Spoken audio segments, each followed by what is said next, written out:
Ladies and gentlemen, ಈ ಬೆಳಗಾವಿ ರಾಜಕಾರಣ ಅಂದ್ರೆ ಹೀಗೆ. ಬೆಳಗಾವಿಯಲ್ಲಿ ಯಾವುದೇ ಡೆವಲಪ್ಮೆಂಟ್ ಆದರೂ ಕೂಡ ರಾಜ್ಯ ಸರ್ಕಾರ ಗಡಗಡ ಅಂತ ಅಲ್ಲಾಡ್ತಾ ಇರುತ್ತೆ. ರಾಜ್ಯ ಸರ್ಕಾರವನ್ನು ಅಲ್ಲಾಡಿಸೋ ಶಕ್ತಿ ಯಾವುದಾದ್ರೂ ಜಿಲ್ಲೆಯ ರಾಜಕಾರಣಕ್ಕಿದೆ ಅಂದರೆ ಅದು ಬೆಳಗಾವಿ ರಾಜಕಾರಣಕ್ಕಿದೆ.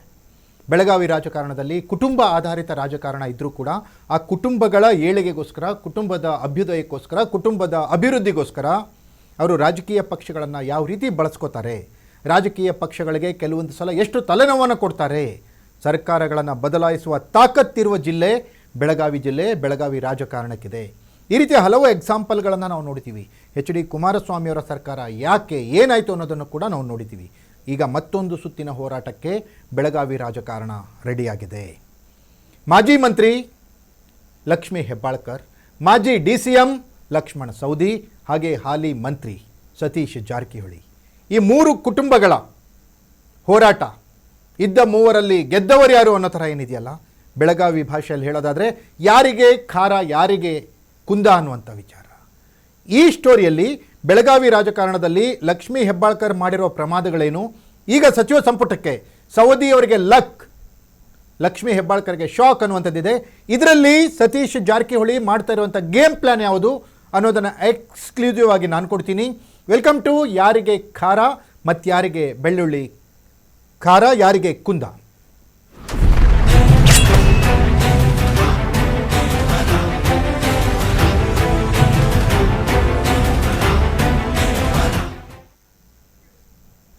ಎಸ್ ವೀಕ್ಷಕರೇ, ಬೆಳಗಾವಿ ರಾಜಕಾರಣ ಕೋಆಪರೇಟಿವ್ ಸೆಕ್ಟರ್ನಿಂದ ಬಂದಂಥ ಒಂದೊಂದು ಕುಟುಂಬಗಳು, ಸಹಕಾರ ಕ್ಷೇತ್ರದಿಂದ ಬಂದಂಥ ಒಂದೊಂದು ಕುಟುಂಬಗಳು ರಾಜಕಾರಣದಲ್ಲಿ ತನ್ನದೇ ಆದ ಛಾಪನ್ನು ಮೂಡಿಸಿ, ತನ್ನದೇ ಆದ ಪ್ರಭಾವವನ್ನು ಬೆಳೆಸ್ಕೊಂಡು, ತನ್ನದೇ ಆದಂತಹ ಒಂದು ಗುಂಪನ್ನು ಕಟ್ಟಿಕೊಂಡು ರಾಜ್ಯ ರಾಜಕಾರಣಕ್ಕೆ ಎಂಟ್ರಿ ಕೊಟ್ಟು ಸೌಂಡ್ ಮಾಡಿದಂಥವರು. ಹಲವಾರು ಫ್ಯಾಮಿಲಿಗಳು ಬೆಳಗಾವಿಯಲ್ಲಿ ರಾಜಕೀಯವಾಗಿ ಸಕ್ರಿಯವಾಗಿವೆ. ಸವದಿಯವರಾಗಿರ್ಬೋದು, ಜಾರಕಿಹೊಳಿ ಆಗಿರ್ಬೋದು, ಹೆಬ್ಬಾಳ್ಕರ್ ಆಗಿರ್ಬೋದು, ಕತ್ತಿ ಫ್ಯಾಮಿಲಿ ಆಗಿರ್ಬೋದು, ಜೊಲ್ಲೆ ಫ್ಯಾಮಿಲಿ ಆಗಿರ್ಬೋದು, ಹಾಗೆಯೇ ಕೋರೆ ಅವರ ಫ್ಯಾಮಿಲಿ ಆಗಿರ್ಬೋದು, ಪಾಟೀಲ್ ವಿಶ್ವನಾಥ್ ಪಾಟೀಲ್ ಅವರಾಗಿರ್ಬೋದು. ಈ ರೀತಿಯ ಫ್ಯಾಮಿಲಿಗಳು, ಹಲವಾರು ಫ್ಯಾಮಿಲಿಗಳು ಬೆಳಗಾವಿಯಲ್ಲಿ ತಮ್ಮದೇ ಆದಂತಹ ಕೆಲವು ಸೊಸೈಟಿಗಳನ್ನು ಕಟ್ಟಿಕೊಂಡು, ಕೆಲವೊಂದು ಶುಗರ್ ಫ್ಯಾಕ್ಟ್ರಿಗಳನ್ನು ತೆರೆದುಕೊಂಡು ರಾಜಕಾರಣಕ್ಕೆ ಬಂದು ತನ್ನ ಚಾಪನ್ನು, ಹೆಜ್ಜೆ ಗುರುತನ್ನು ಮೂಡಿಸ್ತಾ ಇವೆ. ಪ್ರತಿಷ್ಠೆ ಅನ್ನೋದು ಪರಾಕಾಷ್ಠೆ ಮುಟ್ತಾ ಇದೆ ಬೆಳಗಾವಿಯಲ್ಲಿ. ಇಂಥ ಸಂದರ್ಭದಲ್ಲಿ ಮೂವರು ದಿಗ್ಗಜ ನಾಯಕರಿಗೆ ಕಾಂಗ್ರೆಸ್ನಲ್ಲಿದ್ದಾರೆ. ಒಂದು ಕಡೆ BJPಯಲ್ಲಿ ಉಪಮುಖ್ಯಮಂತ್ರಿಯಾಗಿದ್ದಂಥ ಲಕ್ಷ್ಮಣ ಸವದಿ ಇದ್ದರೆ, ಮತ್ತೊಂದು ಕಡೆ ಬೆಳಗಾವಿ ಜಿಲ್ಲೆಯ ಸದ್ಯದ ಅಧಿಪತಿ, ಬೆಳಗಾವಿ ಜಿಲ್ಲೆಯಲ್ಲಿ ತನ್ನದೇ ಆದ ಸಾಮ್ರಾಜ್ಯವನ್ನು ಕಟ್ಟಿಕೊಂಡಿರುವಂತಹ ಜಾರಕಿಹೊಳಿ ಫ್ಯಾಮಿಲಿ. 5 ಜನ ಸಹೋದರರು, ಪಾಂಡವರ ರೀತಿ. ರಮೇಶ್ ಜಾರಕಿಹೊಳಿ, ಸತೀಶ್ ಜಾರಕಿಹೊಳಿ, ಬಾಲಚಂದ್ರ ಜಾರಕಿಹೊಳಿ, ಭೀಮ್ಸಿ ಜಾರಕಿಹೊಳಿ, ಲಖನ್ ಜಾರಕಿಹೊಳಿ, 5 ಜನ ಸಹೋದರರು. ಯಾವುದೇ ಪಕ್ಷದಲ್ಲಿದ್ದರೂ ಕೂಡ ಫ್ಯಾಮಿಲಿ ಅಂತ ಬಂದಾಗ ಅವ್ರದ್ದು ಒಂದೇ ತೀರ್ಮಾನ, ಒಂದೇ ನಿರ್ಣಯ, ಒಂದೇ ಉದ್ದೇಶ, ಒಂದೇ ಕೆಲಸ. ಹಾಗೆಯೇ ಈಗ ಲಕ್ಷ್ಮೀ ಹೆಬ್ಬಾಳ್ಕರ್, ಕಳೆದ 10 ವರ್ಷಗಳಿಂದ ಲಕ್ಷ್ಮೀ ಹೆಬ್ಬಾಳ್ಕರ್ ಕೂಡ ಬೆಳಗಾವಿ ರಾಜಕಾರಣದಲ್ಲಿ ತನ್ನದೇ ಆದ ಮಹತ್ವವನ್ನು ಪಡೆದುಕೊಂಡು ಬರ್ತಾ ಇದ್ದಾರೆ. ಯಾವಾಗ ಮಹಿಳಾ ಮತ್ತು ಮಕ್ಕಳ ಕಲ್ಯಾಣ ಇಲಾಖೆಯ ಮಂತ್ರಿಯಾದರೂ ತನ್ನ ಇಮೇಜನ್ನು, ತನ್ನ ಸಾಮ್ರಾಜ್ಯವನ್ನು ಬೆಳಗಾವಿಯಲ್ಲಿ ಕಟ್ಟಿಕೊಂಡು ಬರ್ತಾ ಇದ್ದಾರೆ. ಸಾಹುಕಾರ ಜಾರಕಿಹೊಳಿ ಫ್ಯಾಮಿಲಿಗೆ ಕೌಂಟರ್ ಕೊಡೋ ಥರನೇ ಸಾಹುಕಾರ್ತಿ ಲಕ್ಷ್ಮೀ ಹೆಬ್ಬಾಳ್ಕರ್ ತನ್ನದೇ ಆದಂತಹ ಕೆಲವು ಕೆಲಸಗಳ ಮೂಲಕ ಬೆಳಗಾವಿಯಲ್ಲಿ ಮನೆ ಮಾತಾಗ್ತಾ ಇದ್ದಾರೆ. ಬೆಳಗಾವಿ ಗ್ರಾಮೀಣದ ಶಾಸಕಿ ಲಕ್ಷ್ಮೀ ಹೆಬ್ಬಾಳ್ಕರ್ ಮಂತ್ರಿ ಆದ ಮೇಲೆ ಹಲವು ಒಳ್ಳೆ ಕೆಲಸಗಳನ್ನು ಮಾಡಿದರು ಅನ್ನುವಂಥ ಹೆಸರು ಇತ್ತು. ಗ್ಯಾರಂಟಿ ಯೋಜನೆಗಳು, ಅತಿ ಹೆಚ್ಚು ಬಜೆಟನ್ನು ಉಪಯೋಗಿಸ್ತಾ ಇದ್ದಂಥ ಇಲಾಖೆ ಮಹಿಳಾ ಮತ್ತು ಮಕ್ಕಳ ಕಲ್ಯಾಣ ಇಲಾಖೆ. ಗ್ಯಾರಂಟಿ ಯೋಜನೆಗಳು ಜನರಿಗೆ ರೀಚ್ ಆಗಬೇಕು ಅಂದರೆ ಮಹಿಳೆಯರನ್ನೇ ಗುರಿಯಾಗಿಟ್ಟುಕೊಂಡು ರೂಪಿಸಿದಂತಹ ಗ್ಯಾರಂಟಿ ಯೋಜನೆಗಳನ್ನು ಅನುಷ್ಠಾನ ಮಾಡುವ ಅತಿ ದೊಡ್ಡ ಜವಾಬ್ದಾರಿ ಮಹಿಳಾ ಮಂತ್ರಿ ಲಕ್ಷ್ಮೀ ಹೆಬ್ಬಾಳ್ಕರ್ ಮೇಲಿತ್ತು. ಅವರು ಕೂಡ ಮೊದಲಿಗೆ ಅದನ್ನ ಯಶಸ್ವಿಯಾಗಿ ನಡೆಸ್ಕೊಂಡು ಬರ್ತಾ ಇದ್ರು ಅನ್ನುವಂತಹ ವಾತಾವರಣ ಕೂಡ ಕ್ರಿಯೇಟ್ ಮಾಡಿದರು. ಆದರೆ ಬದಲಾದ ರಾಜಕೀಯ ಸನ್ನಿವೇಶದಲ್ಲಿ ಸಿದ್ದರಾಮಯ್ಯನವರು ಮುಖ್ಯಮಂತ್ರಿ ಸ್ಥಾನದಿಂದ ಇಳಿದ ಮೇಲೆ, DK ಶಿವಕುಮಾರ್ ಮುಖ್ಯಮಂತ್ರಿ ಆದ ಮೇಲೆ ರಾಜಕಾರಣದಲ್ಲಿ ಹಲವು ಸುತ್ತಿನ ಬದಲಾವಣೆಗಳನ್ನು ಕಾಣ್ತಾ ಇದ್ದೀವಿ. ಅದು ಬೆಳಗಾವಿ ರಾಜಕಾರಣಕ್ಕೂ ಕೂಡ ಹೊಸದಲ್ಲ. ಯಾಕಂದರೆ ಲಕ್ಷ್ಮಣ ಸವದಿ ಮೊದಲನೇದಾಗಿ ಅವರು BJPಯಲ್ಲಿ DCM ಆಗಿದ್ದಂಥವ್ರು, ಉಪಮುಖ್ಯಮಂತ್ರಿ ಆಗಿದ್ದಂಥವ್ರು. ಅಂಥವರು ಅಲ್ಲಿಯ ಸ್ಥಳೀಯ ರಾಜಕಾರಣ ಅನ್ನೋದಕ್ಕಿಂತ ಈ ಜಾರಕಿಹೊಳಿ ಫ್ಯಾಮಿಲಿಯ ಒಂದು ಏನು ಅವರು ಕೊಡ್ತಾ ಇರುವಂತಹ ಕೆಲವೊಂದು ಕಾಟವನ್ನು ತಾಳಲಾರದೆ ಅವರು BJPಯಿಂದ ಕಾಂಗ್ರೆಸ್ಸಿಗೆ ಬಂದಂಥವ್ರು. ಇವ್ರಿಗೇನಾಗ್ತದೆ ಲಕ್ಷ್ಮಣ ಸವದಿಗೆ ಅಂದರೆ, ಅವರು BJPಯಲ್ಲಿದ್ದರೆ ರಮೇಶ್ ಜಾರಕಿಹೊಳಿ ಕಾಟ, ಅವರು ಕಾಂಗ್ರೆಸ್ಸಿಗೆ ಬಂದರೆ ಸತೀಶ್ ಜಾರಕಿಹೊಳಿ ಕಾಟ. ಒಟ್ಟು ಜಾರಕಿಹೊಳಿ ಅನ್ನುವಂಥ ಗುಮ್ಮ ಅವರಿಗೆ ಕಾಡ್ತಾ ಇದೆ. ಲಕ್ಷ್ಮಣ ಸವದಿ ಅವರಿಗೆ. ಈಗ ಅವರು ಮೊದಲಿಗೆ ಸಿದ್ದರಾಮಯ್ಯನವರ ಸರ್ಕಾರದಲ್ಲಿ ಮಂತ್ರಿ ಆಗಬೇಕಿತ್ತು. ಆದರೆ ಬೆಳಗಾವಿ ಜಿಲ್ಲೆಯ ಒಳ ರಾಜಕಾರಣದ ಫಲವಾಗಿ ಸತೀಶ್ ಜಾರಕಿಹೊಳಿ ಮತ್ತು ಲಕ್ಷ್ಮೀ ಹೆಬ್ಬಾಳ್ಕರ್ ಇಬ್ಬರು ಬೆಳಗಾವಿ ಜಿಲ್ಲೆಯ ಮಿನಿಸ್ಟರ್ ಆದರು. ಲಕ್ಷ್ಮಣ ಸವದಿ ಅವರಿಗೆ ಸ್ಥಾನ ಸಿಗಲಿಲ್ಲ. ಈಗ 2.5 ವರ್ಷ ಅಂತ ಹೇಳಿ ನಂತರ ಆಗೋಣ ಅಂತ ಏನಿದ್ರು, 3 ವರ್ಷ ಕಳೀತೀಗ. 3 ವರ್ಷದ ಮೇಲೆ ಮತ್ತೆ 2 ತಿಂಗಳು ಆಗೋಯ್ತು. ಇನ್ನೂ ಕೂಡ ಮಂತ್ರಿ ಆಗಿಲ್ಲ ಲಕ್ಷ್ಮಣ ಸವದಿ ಅವರು. ಲಕ್ಷ್ಮಣ ಸವದಿ ಮಂತ್ರಿ ಸ್ಥಾನ ಯಾಕೆ ಕೊಟ್ಟಿಲ್ಲ ಅಂತ ಅಲ್ಲಿಯ ಜನ ಕೇಳ್ತಾ ಇದ್ದಾರೆ. ಲಕ್ಷ್ಮಣ ಸವದಿ ಕಾಂಗ್ರೆಸ್ಸಿಗೆ ಬಂದಿದ್ದರಿಂದನೇ ಬೆಳಗಾವಿ, ಬೀದರ್, ಗುಲ್ಬರ್ಗ, ಬಿಜಾಪುರ ಭಾಗದಲ್ಲಿ ಅತಿ ಹೆಚ್ಚು ನಿರ್ಣಾಯಕ ಲಿಂಗಾಯತ ಮತಗಳು ಕಾಂಗ್ರೆಸ್ಸಿಗೆ ಬಂದವು. ಕಾಂಗ್ರೆಸ್ ಹೆಚ್ಚಿನ ಸ್ಥಾನದಲ್ಲಿ ಗೆಲ್ತು. ಕಾಂಗ್ರೆಸ್ 2023ರಲ್ಲಿ 135 ಸ್ಥಾನಗಳನ್ನು ಗೆಲ್ಲಲಿಕ್ಕೆ ಲಕ್ಷ್ಮಣ ಸವದಿ ಅವರ ಕಾಂಟ್ರಿಬ್ಯೂಷನ್ ಹೆಚ್ಚಿಗೆ ಇತ್ತು.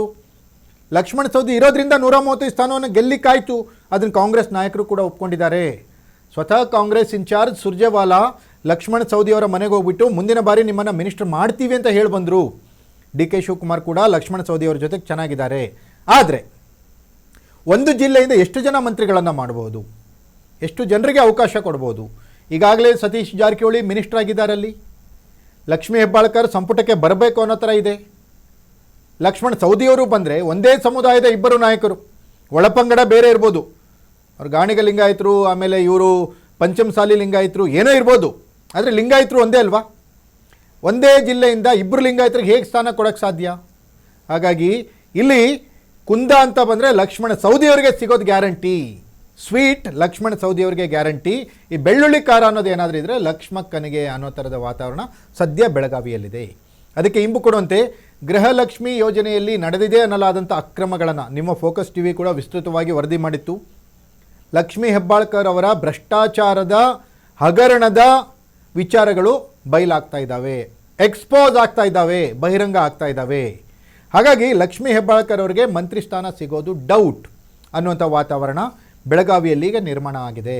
ಲಕ್ಷ್ಮಣ ಸವದಿಯವರು ಮಿನಿಸ್ಟರ್ ಆಗೇ ಆಗ್ತಾರೆ, ಅದವ್ರ ಹಕ್ಕು ಕೂಡ, ಅದು ಅವರ ಅರ್ಹತೆ ಯೋಗ್ಯತೆಗೆ ಅನುಗುಣವಾಗಿ ಸಿಗಲೇಬೇಕು ಅನ್ನುವಂಥ ಮಾತುಗಳನ್ನು ಲಕ್ಷ್ಮಣ ಸವದಿಯವರ ಫಾಲೋವರ್ಸ್ ಹೇಳ್ತಾ ಇದ್ದಾರೆ. 10ಕ್ಕಿಂತ ಹೆಚ್ಚು ಶಾಸಕರು DK ಶಿವಕುಮಾರ್ ಮತ್ತು ಸಿದ್ದರಾಮಯ್ಯನವರ ಮೇಲೆ ಒತ್ತಡ ಹಾಕಿದ್ದಾರೆ. ಹೈಕಮಾಂಡ್ಗೆ ಪತ್ರ ಬರೆದಿದ್ದಾರೆ, ಲಕ್ಷ್ಮಣ ಸವದಿಯವರನ್ನ ಮಂತ್ರಿಯನ್ನಾಗಿ ಮಾಡಿ. ಲಕ್ಷ್ಮಣ ಸವದಿಯವರು ಮಂತ್ರಿ ಆಗಲಿಲ್ಲ ಅಂದರೆ ಮುಂದಿನ ಬಾರಿ ಕಾಂಗ್ರೆಸ್ಸಲ್ಲಿ ಗೆಲ್ಲೋದು ಕಷ್ಟ ಆಗ್ಬೋದು ನಮಗೆಲ್ಲ. ಹಾಗಾಗಿ ನಮ್ಮ ಗೆಲುವಿಗೆ ಲಕ್ಷ್ಮಣ ಸವದಿಯವರ ನಿರ್ಣಾಯಕ ಪಾತ್ರವನ್ನು ವಹಿಸಿದ್ರು, ಹಾಗಾಗಿ ಅವ್ರನ್ನ ಮಿನಿಸ್ಟರ್ ಮಾಡಿ ಅಂತ ಅಲ್ಲಿಯ ಶಾಸಕರು ಕೂಡ ಲಕ್ಷ್ಮಣ ಸವದಿಯವರ ಪರವಾಗಿ ಬ್ಯಾಟ್ ಬೀಸ್ತಾ ಇದ್ದಾರೆ. ಆದರೆ DK ಶಿವಕುಮಾರ್ ಅವರಿಗೆ ಇಲ್ಲಿ ಧರ್ಮ ಸಂಕಟ ಅನ್ನೋ ಥರ ಇದೆ. ಇವರು ಲಕ್ಷ್ಮಣ ಸವದಿಯವರಿಗೆ ಮಣೆ ಹಾಕ್ತಾರಾ ಅಥವಾ ಅವರ ಆಪ್ತೆ ಲಕ್ಷ್ಮೀ ಹೆಬ್ಬಾಳ್ಕರ್ ಅವ್ರನ್ನ ಮಿನಿಸ್ಟರ್ ಮಾಡ್ತಾರಾ ಅನ್ನುವಂಥ ಗೊಂದಲಗಳಿದೆ. ಇದೆಲ್ಲದರ ಮಧ್ಯದಲ್ಲಿ ಬೆಳಗಾವಿ ಜಿಲ್ಲೆಯ ರಾಜಕಾರಣ, ನಾನು ಆವಾಗಲೇ ಹೇಳಿರೋ ಥರ ಕುಟುಂಬಗಳ ನಡುವಿನ ಪ್ರತಿಷ್ಠೆ ಯಾವ ರೀತಿ ಪರಾಕಾಷ್ಠೆಗೆ ಮುಟ್ತಾ ಇದೆ ಅಂತಂದರೆ, ಸತೀಶ್ ಜಾರಕಿಹೊಳಿ ಇಲ್ಲಿ ಗೇಮ್ ಮಾಡ್ತಾ ಇದ್ದಾರೆ. ಲಕ್ಷ್ಮೀ ಹೆಬ್ಬಾಳ್ಕರ್ ಅವ್ರನ್ನ ಯಾವ ರೀತಿಯಾದರೂ ಅವ್ರ ಕಂಟ್ರೋಲಲ್ಲಿ ಇಟ್ಕೋಬೋದು ಜಾರಕಿಹೊಳಿ ಫ್ಯಾಮಿಲಿ ಅನ್ನೋದು ಅವ್ರಿಗೆ ಗೊತ್ತಿದೆ.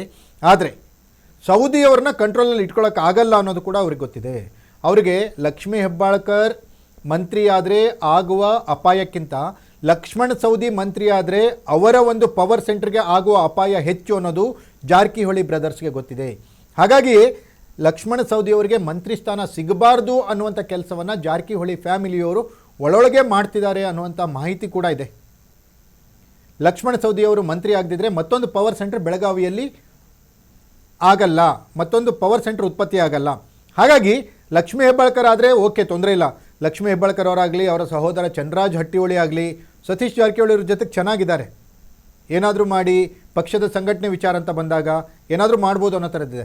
ಒಂದು ಬೆಳಗಾವಿ ರಾಜಕಾರಣದಲ್ಲಿ ಇವರು ಪಕ್ಷ ಅಂತ ಏನು ಕಿತ್ತಾಡ್ತಾರೆ, ಏನು ಸಂಘಟನೆ ಮಾಡ್ತಾರೆ, ಆದರೆ ಒಳಗೊಳಗೆ ಇವರೆಲ್ಲರೂ ಒಂದೇ ಅನ್ನುವಂಥದ್ದು ಬೆಳಗಾವಿ ರಾಜಕಾರಣವನ್ನು ಚೆನ್ನಾಗಿ ಬಲ್ಲವರು ಅರ್ಥ ಮಾಡ್ಕೋತಾರೆ. ಯಾಕಂದರೆ ಕಿತ್ತೂರು ಖಾನಾಪುರದಲ್ಲಿ ಯಾರಿಗೆ ಟಿಕೆಟ್ ಕೊಡಬೇಕಿತ್ತು, ಯಾರಿಗೆ ಕೊಟ್ಟರು, ಕಾಂಗ್ರೆಸ್ನಿಂದ ಯಾಕೆ ಕೊಟ್ಟರು, ಅಲ್ಲಿ BJP ಅವರು ಗೆಲ್ಲಕ್ಕೆ ಯಾರು ಕಾರಣ ಮಾಡಿದರು, ಅದಕ್ಕೋಸ್ಕರ ಪ್ರತಿಯಾಗಿ ಯಮಕನಮರಡಿಯಿಂದ BJPಯಿಂದ ಯಾರಿಗೆ ಟಿಕೆಟ್ ಕೊಟ್ಟರು, ಸತೀಶ್ ಗೆಲ್ಲಕ್ಕೆ ಅಲ್ಲಿ ಯಾವ ರೀತಿ ಪರೋಕ್ಷವಾಗಿ ಕಾರಣ ಆಯಿತು. ಲಕ್ಷ್ಮೀ ಹೆಬ್ಬಾಳ್ಕರ್ ವಿರುದ್ಧ ರಮೇಶ್ ಎಷ್ಟೇ ಕೂಗಾಡಿದ್ರು ಎಗರಾಡಿದ್ರು ಕೂಡ ಚುನಾವಣೆ ಸಂದರ್ಭದಲ್ಲಿ ಏನಾಯಿತು.